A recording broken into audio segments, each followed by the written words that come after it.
अस्सलामुन अलैकुम। औज़ु बिल्लाहि मिनश्शैतानिर रजीम। बिस्मिल्लाहिर रहमानिर रहीम व बिही नस्तईन व खैरुन नासिरिन व मुईन। अम्मा बाद फ़क़द क़ाला इमाम सादिक़ अलैहिस्सलाम मन लम युग़फ़र लह फ़ी शहर रमज़ान लम युग़फ़र लह इला क़ाबिलिन इल्ला अन यशहदा अरफ़ा। मोहतरम नाज़रीन, हम आपके सामने अरफ़े के हवाले से गुफ्तगू करना चाह रहे हैं। अरफ़ा एक ऐसा दिन है जिसके बारे में रिवायात में बहुत ज़्यादा तवज्जो दिलाई गई है।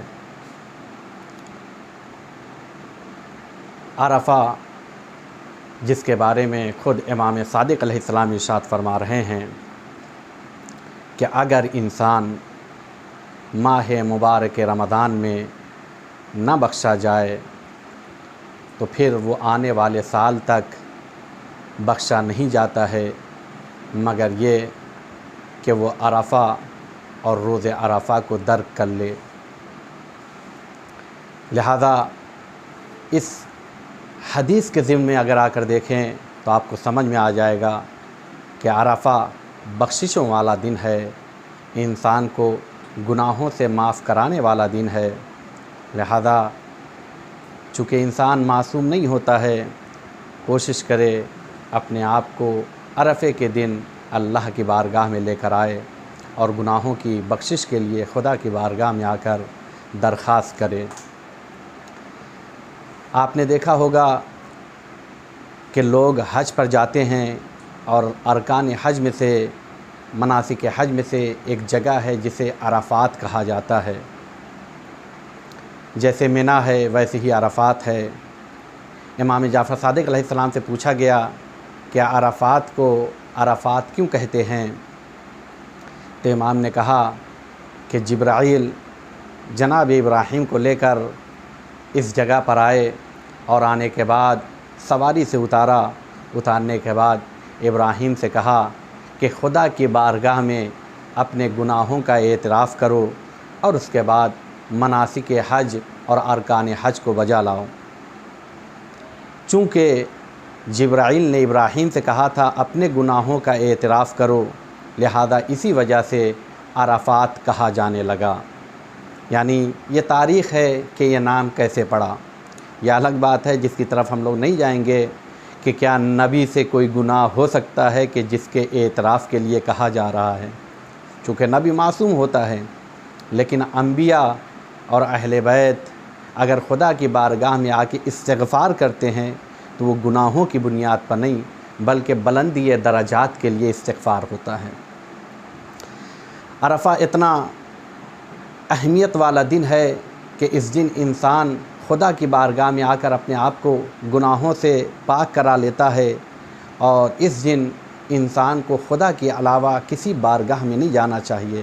लिहाजा इमाम सज्जाद अलैहिस्सलाम के बारे में मिलता है कि आपने एक ज़रूरतमंद इंसान की आवाज़ सुनी जो लोगों के दरवाज़े पर जाकर तलब कर रहा था, भीख मांग रहा था, तो मौला उसके पास आए और आने के बाद कहा कि मुझे ताज्जुब है कि अरफ़े के दिन तुम खुदा की बारगाह में आने के बजाय लोगों के दर पर जा रहे हो।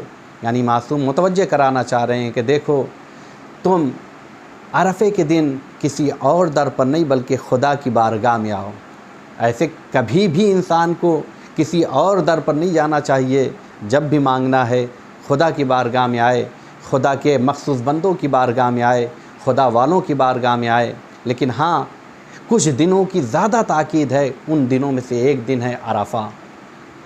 और जो लोग हज पर जाते हैं वो 9 तारीख़ को, जो अरफ़े की तारीख़ है, अल्लाह की बारगाह में आकर इस्तिग़फ़ार करते हैं, मग़फ़िरत की दुआएं करते हैं।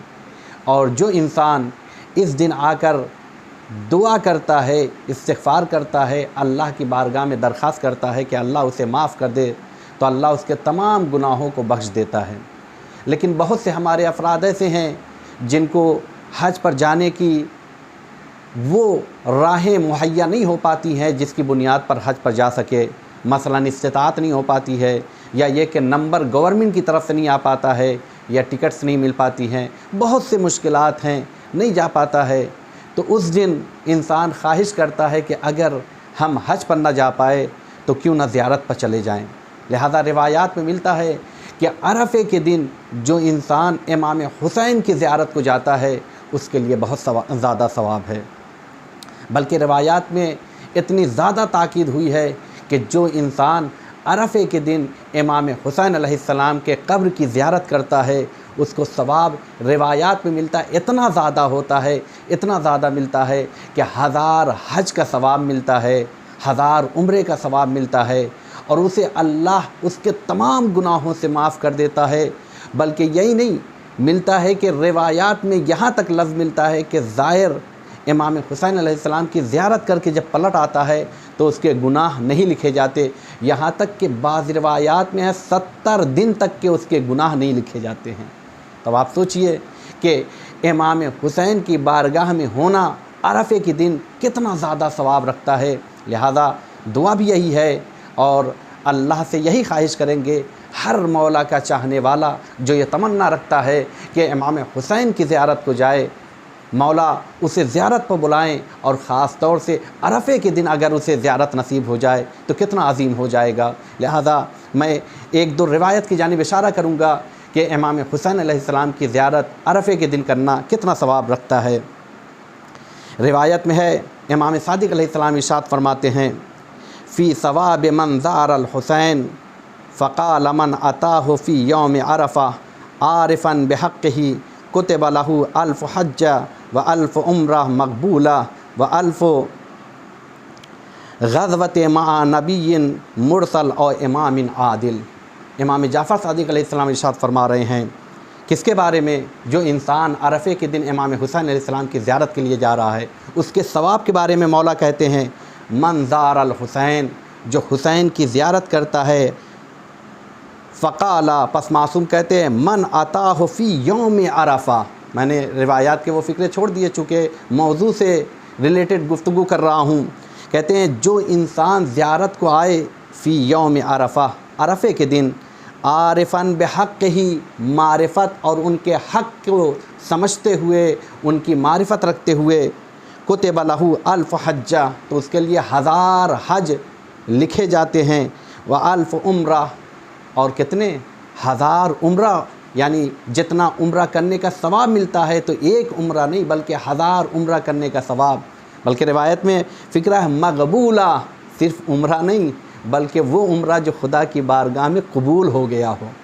और उसके बाद मौला कहते हैं कि वो इंसान जो रसूल के साथ ग़ज़वात में शरीक होता है, जंगों में शरीक होता है, उसका जो सवाब मिलता है वैसे एक दो नहीं बल्कि 1000 ग़ज़वात जो उसने नबी मुरसल के साथ या इमाम आदिल या इम्मा के साथ उसने जंग की हो और ग़ज़वात में गया हो, उसका सवाब इस ज़ियारत करने वाले को मिलता है। तो ज़रा आप सोचें कि कितना ज़्यादा सवाब है अरफ़े के दिन इमाम हुसैन की ज़ियारत पर जाना। लिहाजा हर किसी की तमन्ना यही होती है कि अरफ़े के दिन इंसान कहाँ जाए, इमाम हुसैन की बारगाह में, कब्र इमाम हुसैन की ज़ियारत करे। इसी तरीके से एक रिवायत और आपके सामने पेश कर रहा हूँ।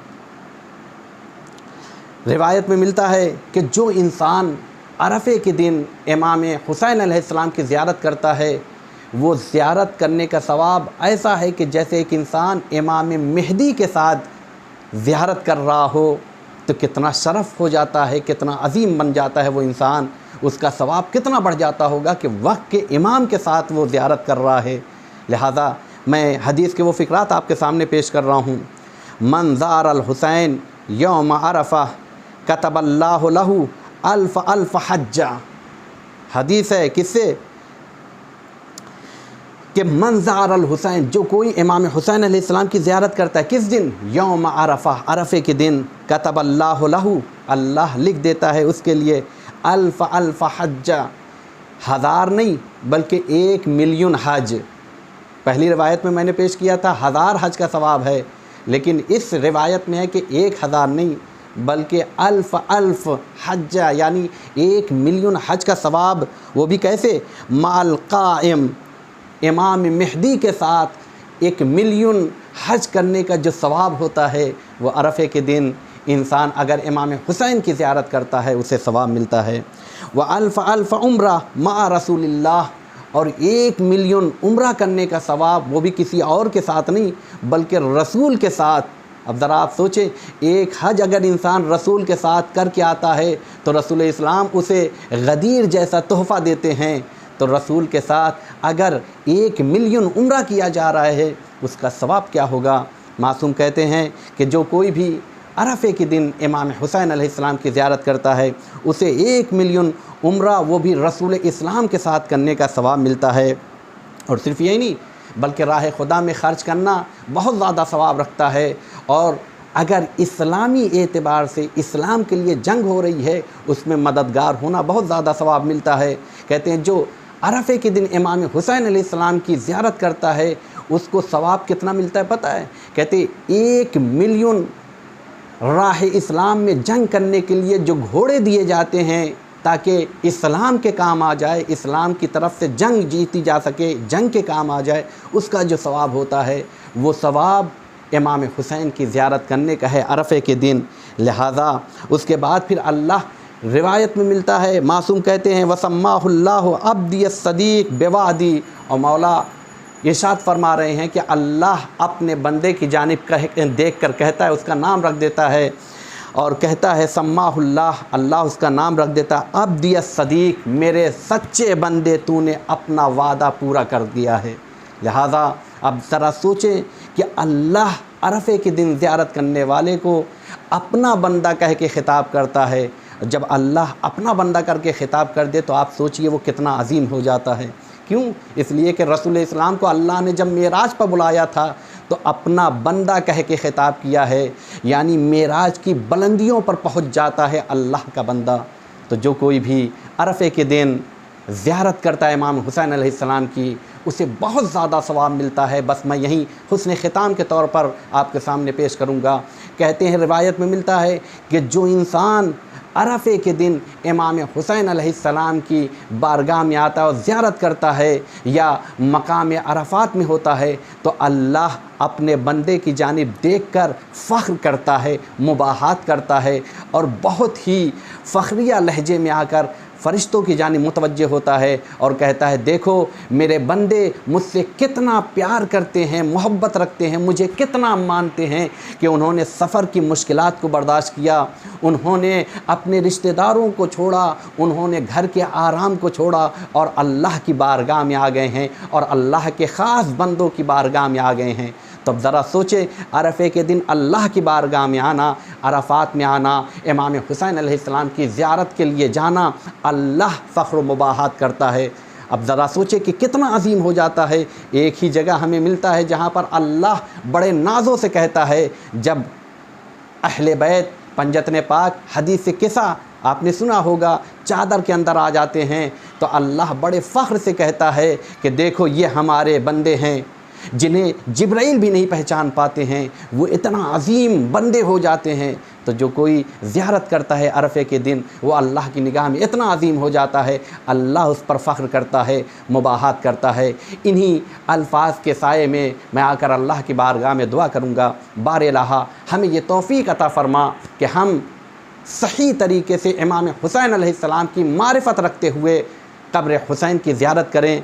क़ब्र हुसैन की ज़ियारत करना ख़ुद सवाब रखता है, लेकिन अरफ़े के दिन अगर जो है ज़ियारत हो जाए तो सवाब दोबाला हो जाता है, कई हज का सवाब मिल जाता है। लिहाजा बारे इलाहा तुझसे दुआ ये है, जिस किसी के दिल में ये तमन्ना है कि हुसैन की ज़ियारत को जाए, अल्लाह तू उसके लिए वसाइल फ़राहम कर दे कि अरफ़े के दिन वो कहीं और नहीं बल्कि हुसैन की बारगाह में हो, ताकि जैसे फ़ितरुस अपने तमाम गुनाहों से, जबकि ये लफ्ज़ गुनाह फ़ितरुस के लिए इस्तेमाल करना मुनासिब नहीं है, लेकिन फिर भी उसकी ख़ताओं के लिए उसे बख्शिश मिल जाती है और वो बड़ा फ़ख्रिया अंदाज से आसमान की बुलंदी की तरफ जाता है। हम भी यही चाहते हैं, हुसैन के दर पर, हुसैन की कब्र पर आकर अपने आप को गुनाहों से आज़ाद करा लें ताकि आसमान की बुलंदियों की जानिब परवाज़ कर सकें और यही हमारी कामयाबी का सबब होगा। व आखिर दावाना अनिल हम्दुलिल्लाहि रब्बिल आलमीन।